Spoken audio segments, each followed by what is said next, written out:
Style Ramya. అందరూ ఎలా ఉన్నారు? బాగున్నారా? ఈరోజు వీడియోలోని ఇంకో కేక్ రెసిపీని మీతో షేర్ చేసుకుంటున్నాను. మన ఛానల్లో పోస్ట్ చేసిన కేక్ రెసిపీస్ అన్నీ కూడా మీరు ట్రై చేసి బాగా వస్తున్నాయి, పిల్లలు ఇష్టంగా తింటున్నారని కామెంట్ చేస్తుంటే చాలా హ్యాపీగా ఉంది. ఈరోజు చేసే కేక్ కోసం మనం బయట నుండి ఏమీ కొనాల్సిన అవసరం లేదు. అన్ని ఇంట్లో ఉండే ఐటమ్స్తోనే ఈజీగా చేసుకోవచ్చు. ఇందులో ఎటువంటి ఎగ్, మైదా ఏమీ యూస్ చేయలేదు.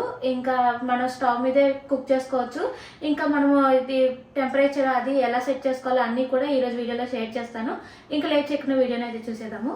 ఈ రోజు షేర్ చేసే కేక్ రెసిపీకి మెయిన్ ఇంగ్రీడియంట్ వచ్చేసి డేట్స్ అండి. ఈ రెసిపీ కోసం కొంచెం హార్డ్ గా ఉన్న డేట్స్ కాకుండా కొద్దిగా సాఫ్ట్ గా ఉన్న డేట్స్ ని తీసుకోవాలి. నేను ఇప్పటి వరకు షేర్ చేసిన రెసిపీస్ లో డేట్స్ చూసి ఎక్కడ తీసుకున్నారని చాలా మంది అడుగుతుంటారు. ఈ డేట్స్ ని నేను లూలులో తీసుకున్నానండి. యుఎస్ డేట్స్ అని అమ్ముతారు. ఇవి క్వాలిటీతో పాటు టేస్ట్ కూడా బాగుంటాయి. ఈ డేట్స్ ని ఒక 12 తీసుకుని డేట్స్ లో ఉన్న సీడ్స్ అన్ని తీసేసుకోవాలి. సీడ్స్ తీసేసి ప్లేట్ ని పక్కన పెట్టేసి వేరే బౌల్లో 1.5 కప్పు వేడి పాలను తీసుకోవాలి. అన్ని కేక్స్ లో మనం రూమ్ టెంపరేచర్ లో ఉన్న పాలను వాడతాము, కానీ ఇక్కడ మాత్రం కొంచెం వేడిగా ఉన్న పాలను తీసుకోవాలి. సీడ్స్ తీసేసిన డేట్స్ ని 12 ఈ బౌల్లో వేసేసుకొని పాలలో అన్ని కలిసేలా మిక్స్ చేసుకొని మూత పెట్టి ఒక 20 మినిట్స్ పక్కన పెట్టేయాలండి. ఈ లోపు స్టవ్ మీద ప్యాన్ పెట్టి ప్యాన్ సర్ఫేస్ అంతా కవర్ అయ్యేలాగా కొద్దిగా సాల్ట్ ని వేసేసుకోవాలి. ఈ సాల్ట్ ని మళ్ళీ వంటలో రీయూజ్ చేయొచ్చా అని అడుగుతూ ఉంటారు. ఏదైనా బాక్స్ లో స్టోర్ చేసుకుంటే మళ్ళీ కేక్ చేయడానికి ఈ సాల్ట్ ని ఎక్కువగా యూజ్ చేస్తుంటాను. సాల్ట్ మీద స్టీల్ ప్లేట్ కానీ స్టాండ్ కానీ పెట్టేయాలి. ఎక్కువ మంది స్టీల్ వి ప్యాన్స్ వాడుతూ ఉంటే అవి తొందరగా మాడిపోయినట్టు నల్లగా అయిపోతున్నాయి అని అంటున్నారు బేకింగ్ చేసేటప్పుడు. నేను ఇండియాలో ఉన్నప్పుడు అబ్జర్వ్ చేశానండి. ఆ ప్యాన్స్ తొందరగా కలర్ చేంజ్ అవుతూ ఉన్నాయి. ఎందుకంటే మనం ఒక్కొక్కసారి 30 to 50 మినిట్స్ వరకు కేక్ ని బేక్ చేస్తూ ఉంటాం కదా, అలాంటప్పుడు కలర్ చేంజ్ అవుతున్నాయి. అలా ప్యాన్స్ ఏమాత్రమైన కలర్ చేంజ్ అవుతున్నాయి అనిపిస్తే మాత్రం కుక్కర్ లో చేసుకోవచ్చు. లేదంటే అల్యూమినియం వి సిల్వర్ ప్యాన్స్ ఉంటాయి కదండి, పెద్దవి బిర్యానీలు అయ్యి చేసుకుంటూ ఉంటాం కదా, అందులో చేసుకున్నా సరే అవి తొందరగా మాడిపోకుండా వచ్చేస్తాయి. నేను ఇక్కడ యూస్ చేసిన ప్యాన్ కి ఎటువంటి ఇబ్బంది రాలేదండి, అందుకే నేను స్టీల్ ప్యాన్స్ ని యూస్ చేస్తూ ఉన్నాను. మూత పెట్టి 10 మినిట్స్ ప్రీ హీట్ చేసుకోవాలండి మీడియం ఫ్లేమ్ లో. డేట్స్ ని నానబెట్టి 20 మినిట్స్ అయిపోయాయి కదండి. డేట్స్ అయితే మొత్తం బాగా నానిపోయాయి. వీటన్నిటిని మిక్సీ జార్ లో వేసుకొని ఎక్కడ పలుకులు లేకుండా మెత్తగా గ్రైండ్ చేసేసుకోవాలి. గ్రైండ్ చేసేటప్పుడు మధ్య మధ్యలో స్పూన్ తో ఇలా మిక్స్ చేస్తూ ఉంటే కింద అడుగున డేట్స్ అనేవి ఉండిపోయినా సరే ఇలా మిక్స్ చేస్తూ గ్రైండ్ చేయడం వలన అవి తొందరగా గ్రైండ్ అయ్యే ఛాన్స్ ఉంటుంది. ఈ కన్సిస్టెన్సీలో గ్రైండ్ చేశాక ఒక వెడల్పట్టి బౌల్ తీసుకొని అందులో మొత్తం వేసేసుకోవాలి. ఇంకా మన సబ్స్క్రైబర్స్ ఇంట్లో కానీ రెసిపీస్ కి కానీ ఏ బటర్ ఎక్కువగా యూస్ చేస్తున్నారు అని అడుగుతున్నారు. ఎక్కువ వరకు అమూల్ బటర్ ని యూస్ చేస్తూ ఉంటానండి. అమూల్ లోనే సాల్టెడ్, అన్సాల్టెడ్ కూడా ఉంటుంది. కొన్ని రెసిపీస్ కి సాల్టెడ్ బటర్ యూస్ చేస్తుంటాను, ఇంకొన్ని రెసిపీస్ కి అన్సాల్టెడ్ బటర్ యూస్ చేస్తుంటాను. అందుకే ఇంట్లో ఎప్పుడు కూడా 2 ప్యాకెట్స్ ఉంచుతానండి. ఎప్పుడు కూడా ఈ బటర్ నే ఎక్కువగా యూస్ చేస్తూ ఉంటాను. నాకు ఎందుకు ఇది క్వాలిటీ బాగుందని అనిపిస్తూ ఉంటుంది. బౌల్ లోకి పేస్ట్ అంతా వేసేసిన తర్వాత మెల్ట్ చేసిన బటర్ ని 1/2 కప్ వేసుకోవాలి. బటర్ కి బదులుగా నెయ్యి కానీ కుకింగ్ ఆయిల్ కానీ యూస్ చేసుకోవచ్చు.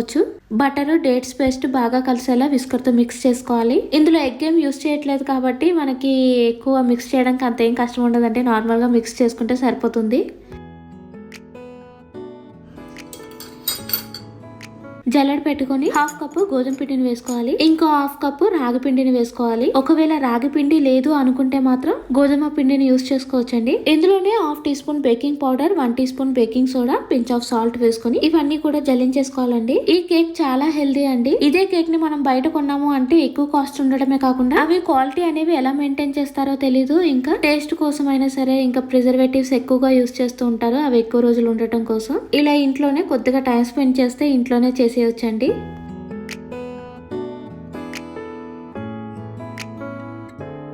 ఇలా అన్నిటిని జల్లించేసాక ఒకటే డైరెక్షన్ లో విస్కర్ తో మిక్స్ చేసేసుకోవాలండి. రాగిపిండి యూస్ చేసాం కదా, కేక్ టేస్ట్ ఉంటుందో లేదో అని మాత్రం అనుకోద్దు. అది దాని ఫ్లేవర్ అనేది మనకి ఎక్కడా తెలియదండి. కొద్దిగా డేట్స్ ఫ్లేవర్ అనేది తెలుస్తూ ఉంటుంది.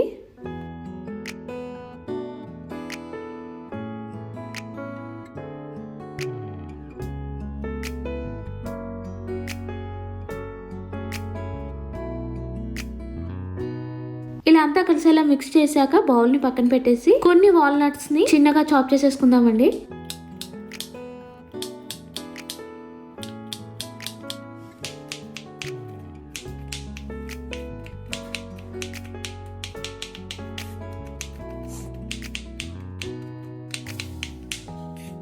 햇살이 너무 좋았어. 그냥 모두 좋았어. కేక్ టిన్ కి బటర్ పేపర్ కానీ లేదంటే బటర్ అప్లై చేసి కొద్దిగా గోధుమ పిండిని స్ప్రింకిల్ చేసుకున్నా సరే సరిపోతుంది. నేను ఇక్కడ బటర్ పేపర్ పెట్టేసాను. బటర్ పేపర్ పెట్టాక కేక్ బ్యాటర్ అంతా కూడా టిన్ లోకి వేసేసుకుని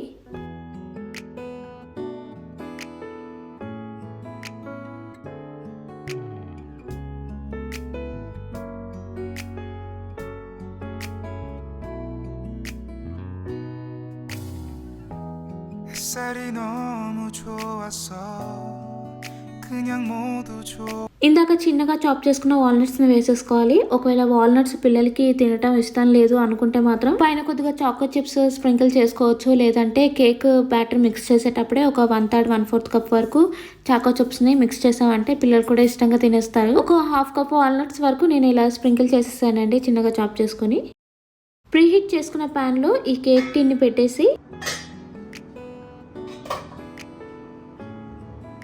మీడియం ఫ్లేమ్ లో 50 to 60 మినిట్స్ కుక్ చేసుకోవాలండి. నేను యూజ్ చేస్తుంది ఎలక్ట్రిక్ స్టవ్ కాబట్టి నాకు దాదాపుగా 1 అవర్ టైం అయితే పట్టింది. ఒకవేళ మీరు స్టవ్ మీద కుక్ చేస్తున్నట్టయితే 50 మినిట్స్ తర్వాత ఒకసారి చెక్ చేసుకుంటూ ఉండండి కేక్ రెడీ అయిందో లేదో. అదే మనం ఓవెన్ లో కుక్ చేసుకోవాలి అంటే 180 degrees దగ్గర 50 మినిట్స్ వరకు బేక్ చేసుకోవాలండి. స్టవ్ లో అయినా సరే ఓవెన్ లో అయినా సరే మనం ఒకసారి కేక్ టిన్ పెట్టేశాక కేక్ వస్తుందో లేదో అని అసలు భయపడాల్సిన అవసరం లేదండి. మెజర్మెంట్స్ కరెక్ట్ గా వేసి బేకింగ్ పౌడర్ బేకింగ్ సోడా వేస్తే ఖచ్చితంగా కేక్ వస్తుంది. ఈ కేక్ ని మధ్య మధ్యలో మనం లిడ్ ఓపెన్ చేసి చెక్ చేసుకుంటూ ఉండొచ్చు టూత్ పిన్ పెట్టి. ఒకవేళ టూత్ పిన్ పెట్టినా సరే ఏదైనా టూత్ పిన్ కి అంటుకుంటుంది అనిపిస్తే మాత్రం మళ్ళీ మూత పెట్టి ఒక 3 మినిట్స్ అలాగా బేక్ చేసుకోండి. అలా మధ్య మధ్యలో చెక్ చేసుకుంటూ అలా కుక్ చేసుకోవచ్చు అండి. మరీ ఎక్కువ సార్లు ఓపెన్ చేయకూడదు. ఒక 2-3 సార్లు ఓపెన్ చేసి చూసుకుంటూ ఉండొచ్చు. టూత్ పిన్ క్లీన్ గా వచ్చేసిందంటే కేక్ మాత్రం రెడీ అయినట్టే. కేక్ ని స్టవ్ మీద నుండి తీసిన వెంటనే వాటిని కట్ చేసేయకుండా కొద్దిగా చల్లారాక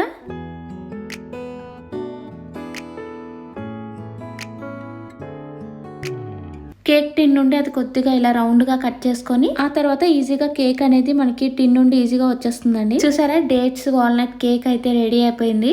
నాకు ఎందుకో కొద్దిగా స్వీట్ తగ్గినట్టు అనిపించిందండి. ఒకవేళ మీరు స్వీట్ ఎక్కువగా తిన్నట్టు అనిపిస్తే 1/4 కప్ వరకు కొద్దిగా బెల్లం కానీ బ్రౌన్ షుగర్ లేదంటే షుగర్ ని కానీ యూజ్ చేసుకోవచ్చు. కేక్ లోపలి వరకు బాగా ఉడికిందండి. ఇలా కేక్ చేసి మనం 3 days వరకు స్టోర్ చేసుకోవచ్చు అండి. నేను ఎక్కువగా వీటిని స్నాక్ బాక్స్ గా యూజ్ చేస్తూ ఉంటాను.